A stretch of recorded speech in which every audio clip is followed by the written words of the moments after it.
Hello students, it is my 11th session. Again in this session also, like previous session, we'll see some of the definitions under the GST Act. ನಾವು previous 10th session ಅಲ್ಲಿ ಕೂಡ definitions ಒಂದಷ್ಟು ಟರ್ಮ್ಸ್ದು ಡೆಫಿನೇಷನ್ಸನ್ನು ನೋಡಿದ್ದು. ಇಲ್ಲಿ ಕೂಡ ಮತ್ತಷ್ಟು terms ಇದೆ, ಅದರ ಡೆಫಿನೇಷನ್ಸನ್ನು ನೋಡೋಣ. Capital goods.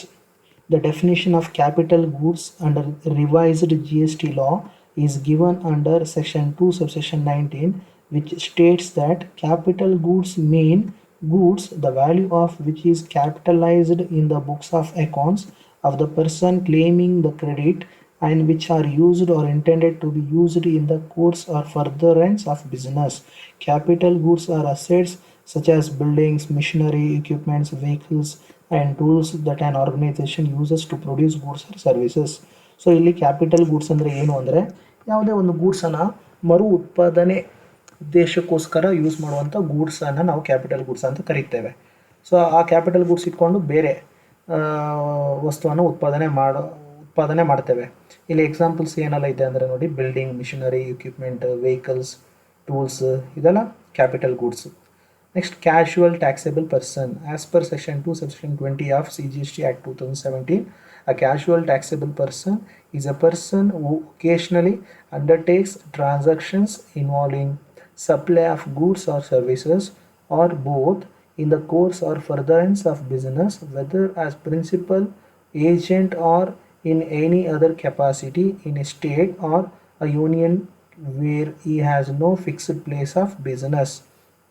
ನೋಡಿ, ಇಲ್ಲಿ ಕ್ಯಾಶುವಲ್ ಟ್ಯಾಕ್ಸೇಬಲ್ ಪರ್ಸನ್ ಅಂತ ಅಂದರೆ, ಸೊ ಇಲ್ಲಿ ಯಾವುದೇ ಒಬ್ಬ ವ್ಯಕ್ತಿ ಆಗಿರ್ಬೋದು, ಅವನಿಗೆ ಈ ಫಿಕ್ಸ್ಡು ಇದೇ ಒಂದೇ ಪ್ಲೇಸ್ ಅಂತ ಎಲ್ಲೂ ಇಲ್ಲ. ಅವನು ಫಿಕ್ಸ್ಡ್ ಒಂದೇ ಜಾಗದಲ್ಲಿ ಬಿಸ್ನೆಸ್ ಮಾಡಬೇಕಂತ ಏನೂ ಇಲ್ಲ. ಸೊ ಅವನೇನು ಒಕೇಶ್ನಲ್ ಆಗಿ ಬಿಸ್ನೆಸ್ಸನ್ನು ಮಾಡ್ತಾ ಇರ್ತಾನೆ. ಅಂದರೆ ಯಾವಾಗಲೂ ಕಂಟಿನ್ಯೂಸ್ ಆಗಿ ಬಿಸ್ನೆಸ್ ಮಾಡಲ್ಲ, ಅಪರೂಪಕ್ಕೊಮ್ಮೆ ಅವನಿಗೆ ಬೇಕಾದಾಗ ಬಿಸ್ನೆಸ್ಸನ್ನು ಮಾಡ್ತಾನೆ ಅವನು.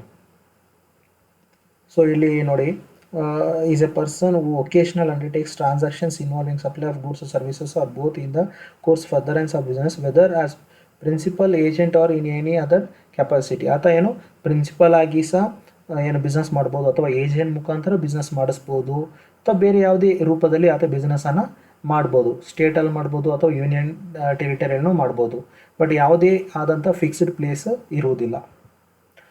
Next, input.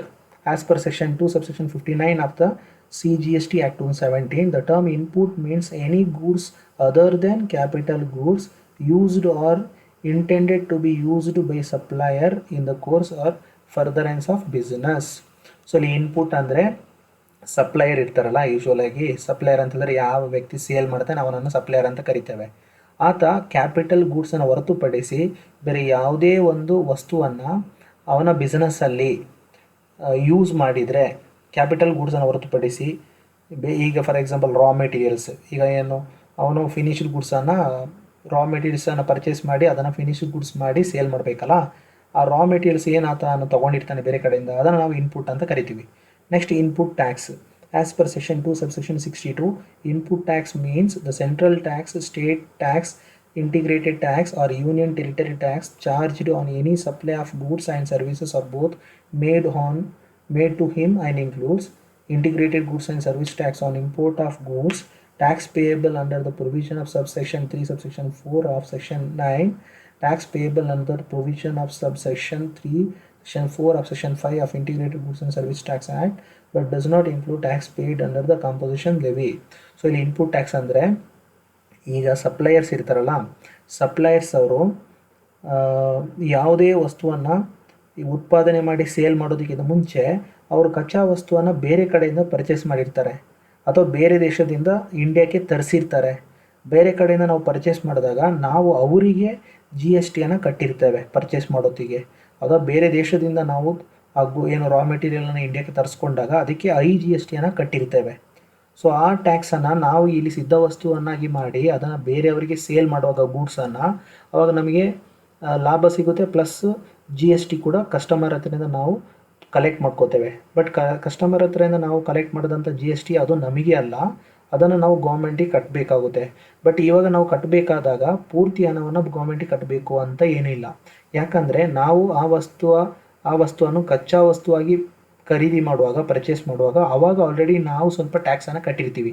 ಆ ಟ್ಯಾಕ್ಸನ್ನು ಈ ಸೇಲ್ಸ್ ಟ್ಯಾಕ್ಸಿಂದ ಮೈನಸ್ ಮಾಡ್ಕೋಬೇಕು. ಯಾವುದನ್ನು? ಪರ್ಚೇಸ್ ಟ್ಯಾಕ್ಸನ್ನು ಸೇಲ್ಸ್ ಟ್ಯಾಕ್ಸಿಂದ ಮೈನಸ್ ಮಾಡ್ಕೋಬೇಕಾಗುತ್ತೆ. ಅದು input tax. Then input tax credit.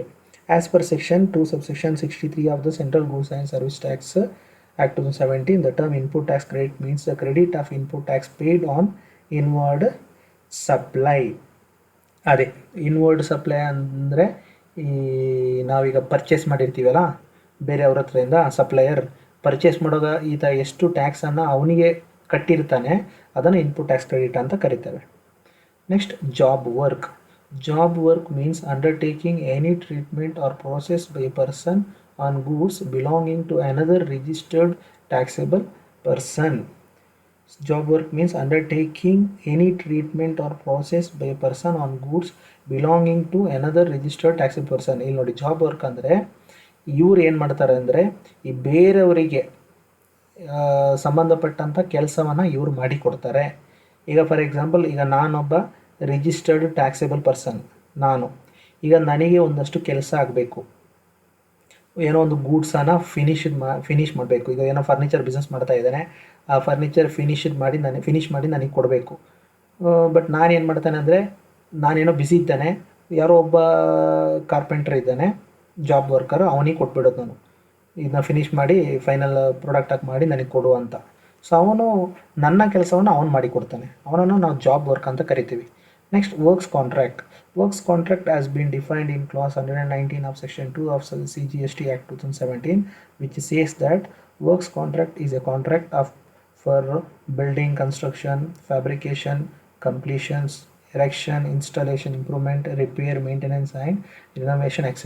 of any immovable property where transfer of property in goods is involved in execution of contract.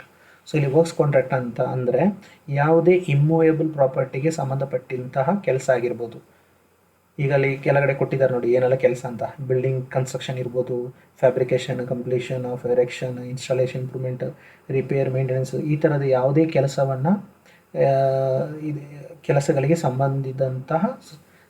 ಸಂಬಂಧಿಸಿದಂತಹ contract, ಅದನ್ನು ನಾವು ವರ್ಕ್ಸ್ ಕಾಂಟ್ರಾಕ್ಟ್ ಅಂತ ಕರಿತೇವೆ. Then location of the supplier and recipient. Supplier under GST, a supplier in someone who supplies any goods or services. A supplier also includes an agent acting on behalf of a supplier for supply of goods or services. ಇಲ್ಲಿ supplier ಅಂತಂದರೆ ಒಬ್ಬ ವ್ಯಕ್ತಿ ಯಾರು ಗೂಡ್ಸನ್ನು ಕಳಿಸ್ಕೊಡ್ತಾನೆ, supply ಮಾಡ್ತಾನೆ, ಅವನನ್ನೇ supplier ಅಂತ ಕರಿತೀವಿ. ಆತ ಏನು ಪ್ರಿನ್ಸಿಪಲ್ ಸಪ್ಲೈಯರ್ ಆಗಿರ್ಬೋದು, ಏಜೆಂಟ್ ಆಗಿರ್ಬೋದು, ಅಥವಾ ಆತನ ಪರವಾಗಿ ವಹಿಸ್ಕೊಂಡಿರುವಂಥ ಯಾವುದೇ ವ್ಯಕ್ತಿ ಆಗಿರ್ಬೋದು. Next, location of supplier. Location of supplier is usually where a supply is made from a place mentioned as a principal place of business on the GST registration certificate. In case the supply was undertaken from a place other than a place mentioned on the GST registration certificate, the location of a place mentioned on the GST registration certificate can be used. So location of supplier ಅಂತ ಹೇಳಿದರೆ usual ಆಗಿ ನಾವು ಏನೋ principal ಇರ್ತಾನಲ್ಲ, ಅಂದರೆ main supplier, ಅವನು ಮೊದಲು GSTಗೆ registration ಮಾಡ್ಕೊಂಡಿರ್ತಾನೆ. ಆ GST ಸರ್ಟಿಫಿಕೇಟಲ್ಲಿ ಆತನ ಬಿಸ್ನೆಸ್ನ ಅಡ್ರೆಸ್ ಎಲ್ಲಿ ಕೊಟ್ಟಿದ್ದಾನೆ ಅದುವೇ location of supplier. Then recipient of supply of goods or services is someone who is liable for payment of consideration for the supply of goods or services. If no consideration is payable, the person to whom the goods are delivered or made available or uses the goods or services would be the recipient. The word recipient could also be used to reference an agent acting on behalf of the recipient. So ಇಲ್ಲಿ recipient ಅಂದರೆ usual ಆಗಿ ಈಗ ನೋಡಿ, ನಾವು ಏಜೆಂಟ್ಗಳಿರ್ತಾರಲ್ಲ, ಆ ಏಜೆಂಟಿಗೆ ಗೂಡ್ಸನ್ನು ಕಳಿಸ್ಕೊಡ್ತೇವೆ. But ಆ ಗೂಡ್ಸನ್ನು ಅವನಿಗೆ ನಾವು ಕಳಿಸ್ಕೊಡೋದು ಯಾಕೆ? ಆತ ನಮ್ಮ ಪರವಾಗಿ ಆ ಗೂಡ್ಸನ್ನು ಬೇರೆಯವರಿಗೆ ಸೇಲ್ ಮಾಡಲಿಕ್ಕೆ ಅಷ್ಟೇ. ನಾವೇನು ಅವನಿಗೆ ಕಳಿಸ್ಕೊಟ್ಟಿದ್ದೀವಿ ಅದಕ್ಕೆ ಅವನು ನಮಗೆ ಹಣ ಪೇ ಮಾಡಬೇಕಂತ ಏನಿಲ್ಲ. ಅದನ್ನು ಸೇಲ್ ಮಾಡಿದ ನಂತರ ಬೇರೆಯವ್ರ ಹತ್ರ ಅಮೌಂಟ್ ತೊಗೊಂಡು ನಮಗೆ ಕೊಡಬೇಕಷ್ಟೇ. ಸೊ ಅವನನ್ನು ನಾವು ರೆಸಿಪಿಯೆಂಟ್ ಅಂತ ಕರಿತೇವೆ. Thank you.